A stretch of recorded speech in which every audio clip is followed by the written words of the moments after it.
can all be seated. The jury is absent from the courtroom waiting for us outside, but before they come in, Mr. Garner, you wanted to raise some things on the record? Yes, Your Honor. I would like to revisit a couple of the motions in limine issues that I believe need to be revisited after the defendant's testimony yesterday. The defendant testified yesterday specifically about an incident where he was aware that Deanna, last name, but Arielle's best friend called him, quote, a monster. And defendant testified that he believed Arielle was minimizing the affair, and it was that he was essentially spreading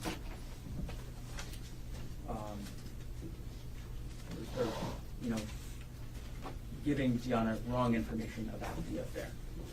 What Arielle was actually talking to Deanna about was that the defendant was using sexual coercion against her. The defendant was demanding that Arielle have sex with him whenever he demanded. And there's an additional testimony of the defendant that's also related to this. The defendant testified that he never disclosed this, quote, affair because he wanted to protect Arielle's reputation. That was his testimony. That is not the truth, or that's not the truth in the state's mind, and it's not the truth according to Arielle's statements that have been disclosed to defense that the court limited out. What the defendant was telling Arielle when he was demanding that she have sex with him was that if she did not comply, he would tell everybody about this affair. So when defendant testifies he didn't tell anybody about the affair because he wanted to protect her reputation, that's not the truth. And essentially what the defendant was actually doing was holding this over her head to enforce his sexual demands. So we do believe that these two statements that the defendant testified to yesterday clearly make this evidence that was limited out relevant.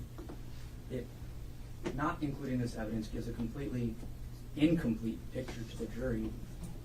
It gives not even half the story. So we do believe that we should be allowed to cross-examine the defendant on these issues. Additionally, the defendant introduced character evidence. The defendant introduced evidence of his character trait of meticulousness. According to the Hawaii Rules of Evidence, the state may rebut that character trait. The proposed rebuttal evidence is further evidence of defendant's controlling characteristics, which have been limbed out. These controlling characteristics actually include these sexual coercion demands. So this is actually, these two things are also all connected. But it also includes the defendant's prior spying in his last marriage, the prior viewing of the prior iPad that he had that would view his ex-wife's all of her text messages. We believe that that's now relevant to rebut the claim of meticulousness, or to, not exactly rebut, but to essentially provide the entire character trait that this is halfway referencing. So the position is the defendant has given some picture of this character trait, and we need to be able to rebut it by bringing in the rest of it. Also, with regard to character evidence, I also believe that defendant's testimony that he didn't disclose this affair or tell anyone. I'm sorry, that he what? That he didn't disclose this affair or tell anyone in order to protect Arielle's reputation, that counts as good character evidence that the defendant was trying to introduce. That's defendant testifying about his good character. So we should be allowed to rebut and get into the sexual coercion for that reason as well. So those are all the reasons and the things that I want the court to revisit and consider that should be open for cross-examination. I have a question with respect to the allegations of prior spying and the other iPad. What form would, other than just cross-examination, what other form would that come in? The state did have Ms. Patelli on her witness list, but the intention at this point is to limit the evidence on it to cross-examination. Understood. Thank you for answering the court's questions. Mr. Otake, do you have any response? Yes. So, we dealt with these issues, very deeply and spent a lot of time on them in motions in limine and in the court ruled. Obviously, we were hypersensitive to the court's motions in limine, and we contemplated the court's ruling. We obviously know the risks of how doors can be opened, and we deliberately steered clear of these things. So, for example, when we talked about how therapy turned into something else, he just said that. Therapy turned into other things. So the point is, we deliberately steered clear of these things to not open the door. And this is an extreme stretch and obviously a last-ditch effort by the prosecutor to get into things that the court has ruled should not come in. So let me just address these things one at a time. I'll talk about the first thing, the meticulousness. I don't know what he's talking about, to be honest. Character evidence under the rules comes in through reputation or opinion testimony. Obviously, we didn't do that. You have to also look at the context, okay? Arielle brought it up in her case about Dr. Konig was the one, in her testimony, Dr. Konig was the one who handled the finances. And trying, I guess, potentially inferring that he was, for whatever the case may be, they brought that up in their case. So he was just addressing that. I think the question was, Arielle said that you handled the finances. Why was that? And I think he said, I'm just, an organized, meticulous guy, right? So it was tied to why he was doing the finances. So, and the reason why we also know that this is, what's the right word? Not a genuine attempt here.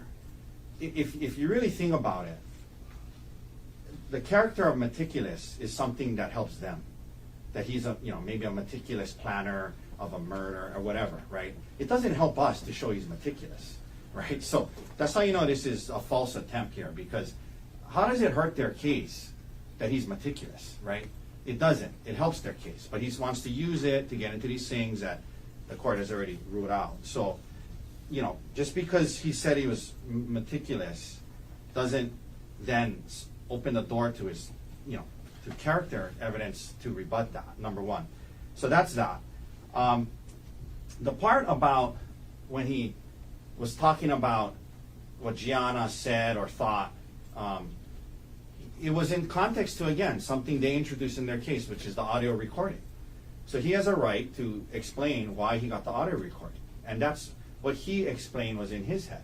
He wasn't saying, he doesn't know what Arielle was talking to Gianna about. He doesn't know that. He just assumed that when that was being said to him, that's why he thought, well, maybe she's saying untrue things to Gianna, so I want to and others, so I want to record her in case I need it in counseling or to show her that, to show these things. That's what was in his head. The issue isn't what she was really saying to Gianna. The issue is what was in his head as to why he got the audio recorder. So in no way, shape, or form should that open up the door to, again, under 403 and other rules of evidence, these allegations of sexual coercion, which obviously we have always disputed and have, taken a position that that's inaccurate. But so we were very cautious to steer clear of these things. Now, so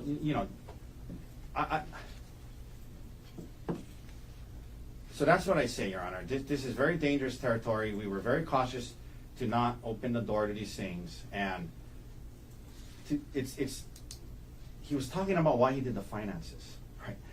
Because he was meticulous and organized. Now that doesn't then open the door to, it wasn't character evidence for the sake of bolstering his character. It's a character that actually helps the state, not us. But we're explaining something that Arielle said, that he's the one who did the finances, and we're also explaining, that that's why he did it. So I'm not sure what the court is thinking on this. I'm happy to address any thoughts the court may have, but that's our position. Thank you. Go ahead, Mr. Garner, then I have a couple of questions. Sure. What we didn't address right there with Mr. Otake's arguments, and I'm sure the court will give him a chance to address this as well, is defendant's claim on the stand when he testified that he didn't tell anybody about this emotional affair because he wanted to protect Arielle's reputation. So I want to make sure defense has a chance to I appreciate it. explain that as well. Yeah, I appreciate it. So when he was talking about that was early on, right? When he was saying, we were talking about it in San Luis Obispo, and we were considering having her move out, but we didn't do that to protect her reputation. And when we got back to Maui, I didn't tell anyone for the sake of the kids and everyone else. So that was long before any of these allegations of sexual coercion came up. That was right after the discovery of the affair in San Luis Obispo and right when they got back to Maui. It was that time period in December 1st, December 8th. If you look at the notices they filed, the allegations, which again we refute, of sexual coercion came later in December. So he was saying when he got back, they decided that she wasn't going to move out in San Luis Obispo to protect her reputation, and when he got back, that's what happened. So that's number one. And again, under 403, it's the very reason he kept this stuff out. It is incredibly highly inflammatory. It's going to create a trial within a trial, and it's the same. It's the exact reason he kept it out. And we were cautious to not try to somehow open the door, which we have not. I mean, we can also address things they brought up in their case that's can coexist with your ruling, and that's what we did. Mr. Garner. I think you said you had a couple questions, so let's move on to those. Let me start with my questions, and then you can rebut anything that you wish. With respect to the rebutting the characteristic of meticulousness, I understand the avenue of admissibility under Hawaii Rule of Evidence 404A1, where if the defendant does make a character trait that's offered by the accused, the prosecution can rebut the same. So if the character trait is in fact meticulousness, how does what the state wants to get into actually rebutting that? Because you're talking about prior spying, right? It does. Meticulousness is the way that the defense has been trying to characterize what the defendant was doing in the months leading up to the crime scenes, right? They're trying to say that defendant is meticulous, and that's why he's looking up all these old tax information. That's why he's looking up his wife's old pay stubs from several years ago. He's looking up all these things. But to rebut that, it's not meticulousness, it's a need for control. So that's where this is coming from with regards to that.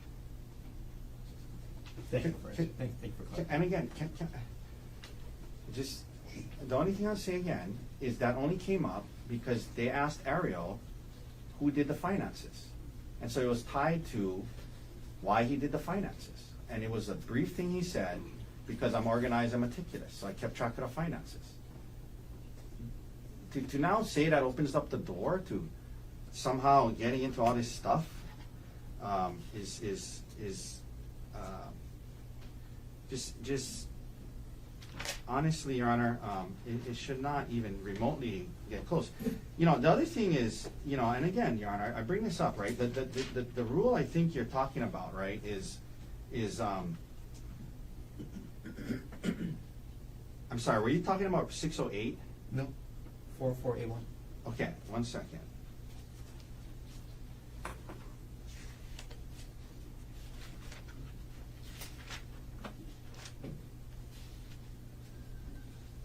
Okay.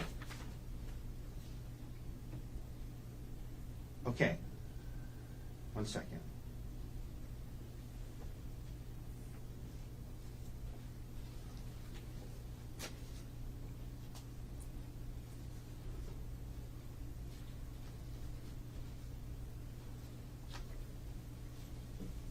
Right, so again, we weren't offering a character trait of meticulousness.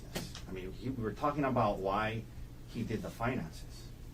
And, you know, the character evidence, like I talked about, it comes in through, you know, opinion testimony, reputation testimony. We weren't, you know, of a pertinent trait, right? Like, we could have called someone and said, you know, do you know him? Do you know him well enough to form an opinion? Do you know him well enough to know what his reputation is? What is your opinion on his characterness for violence? Or whether he's a calm person, right? We didn't, that's offering a character trait to a pertinent character. I mean, to a pertinent trait. That's not what we did here, you know? I mean, to suggest that after they said he does the finances, and I asked him why, and he said, oh, because I'm just an organized, meticulous guy, that now that opens the door to all these allegations of sexual coercion? And I mean, that's, I mean, on multiple levels, but not the least of which is 403, which is why he kept this out to begin with. And again, we're not,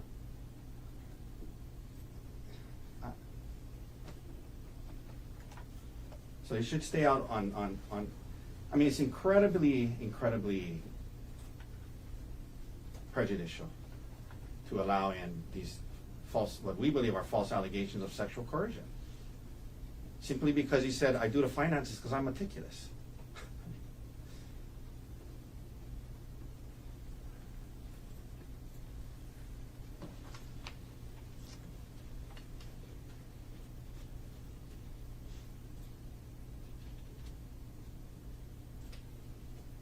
Anybody else want to add anything? Could I add? There's something that I thought of as we were talking there. And this is with specific regards to the character evidence part, the meticulousness, and we need to rebut that. Please. Here's an analogy. Let's say a defendant, we're not talking about this case, just in general, introduces character evidence that, hey, he's kind of a punchy guy. When in fact, the defendant has 25 prior assault convictions. When they introduce this minimizing character evidence, the full rest of the character evidence becomes relevant. That's the analogy I'm kind of trying to use to make sense of this. Does that make sense? That's what the state's argument is, at least. I understand the argument. Okay, I just wanted to add that. And again, I believe the defendant's statement that he was trying to protect Arielle's reputation is completely different than the character evidence. Or it's connected, but it is significantly different. That was not offered as character evidence. This is just evidence that the state should absolutely be allowed to impeach the defendant on. Just the last thing I'll say, Your Honor, and I apologize, this is the rule I was looking for earlier. I thought it was in the 600s, but 405, right after 404. Yes, I'm sir. sure you just read it, right? So that's how you offer character evidence. In all cases in which evidence of character or trait of character of a person is admissible, proof may be made by testimony as to reputation or by testimony in the form of an opinion. We didn't offer opinion or reputation testimony under 405, so you don't even get to this 404 analysis. But that's, I think you understand our position, Your Honor. Okay. Counsel, thank you for the benefit of your thoughts. With respect to the position of the state that the proverbial door has been open to evidence of past sexual coercion on part of the defendant when he explains that a witness referred to him as a monster,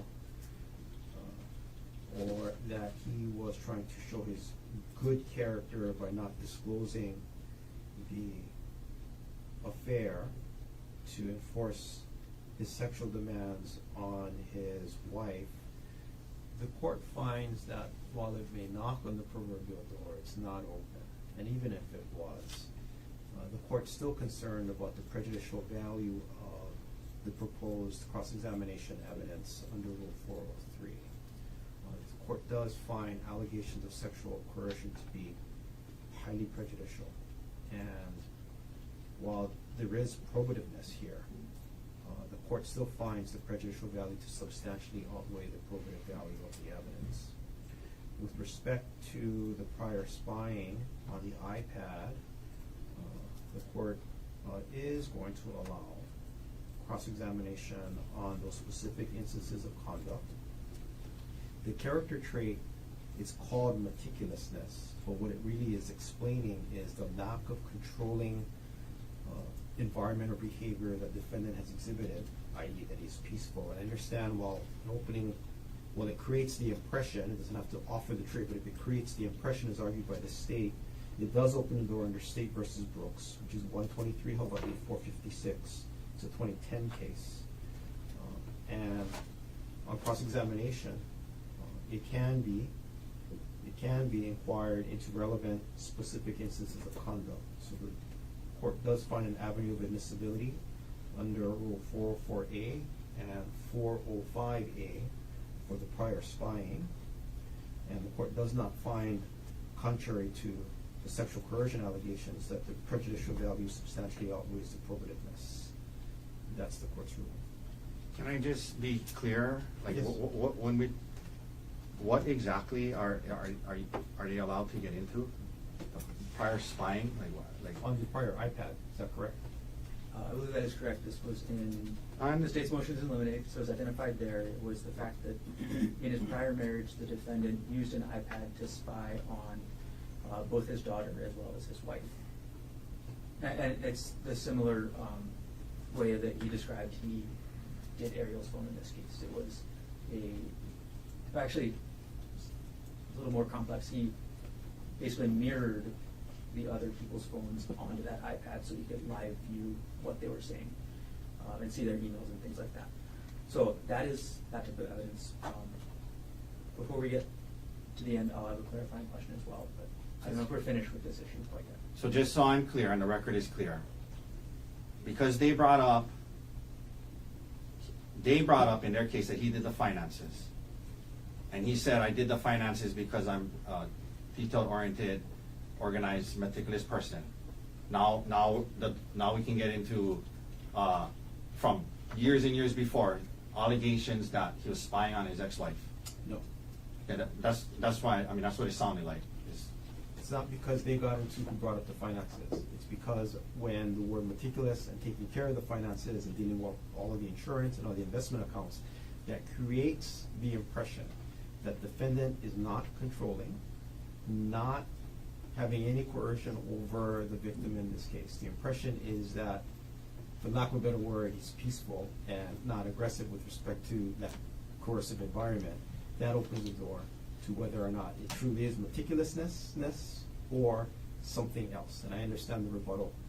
Can I just ask a clarifying question? Please. Isn't it by saying I take care of it because I'm meticulous and organized, isn't that kind of saying that because he has control over it?